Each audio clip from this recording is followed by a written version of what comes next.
Në seancën e kaluar, ne I kishim dilemat tona, sepse nuk ka të drejt një kryeministër, po ministër me qenë edhe kryeministër dhe ministër edhe me qenë edhe deputet, do të thonë nuk I kanë dorëzuar ato dërheqjet se si parashifet, sepse ne kemi pas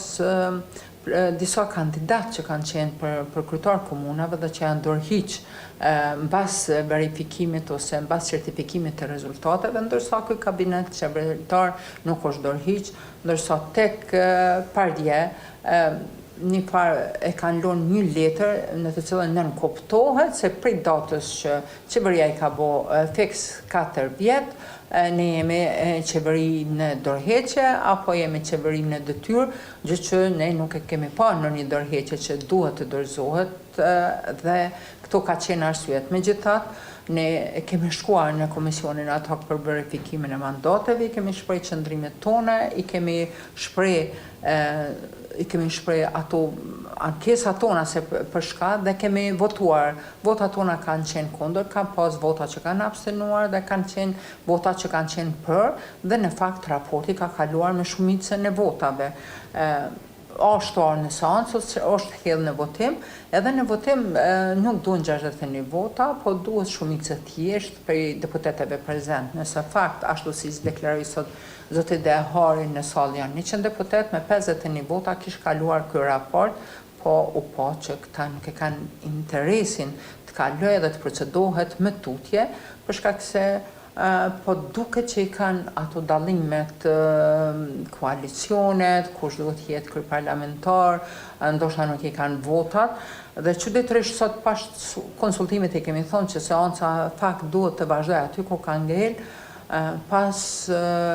verifikimit të numrit të deputetëve në sallë plenare, ne kemi prit që do të hudhet në votim raporti I komisionit ad hoc,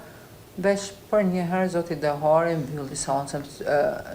ti nuk mundesh me ditë a ka konsenzus a nuk ka pa hudhë në votim. Ka mund të hudhet në votim të shifet, apo kalon as po kalon edhe me pas caktuar seancën. Por çka u kërku fillimisht?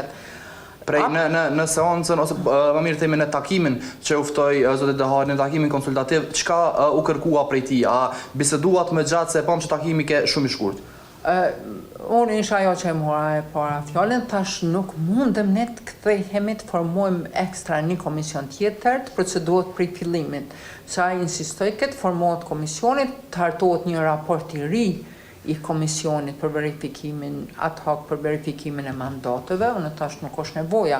sepse ne kemi arritë, është kalu ajo faza e komisionit dhe raporti I komisionit ka në seancën plenare dhe duhet vazhdohet atë në seancën plenare ku duhet votohet ai raport për verifikimin e mandateve dhe ju pa që qëllim shem ndër. Megjithatë raporti siç e tha edhe zonja Kusari pas përfundimit në konferencë, tha që raporti është rrëzuar pasi që nuk I ka marrë votat e mjaftueshme. Në kësaj a kish qenë në rrugës mbasi edhe për mos me blloku procesin që të bëhet edhe një herë, të formohet edhe një herë në komisioni përkohshëm që për verifikimin e mandateve në mënyrë që të procedohet.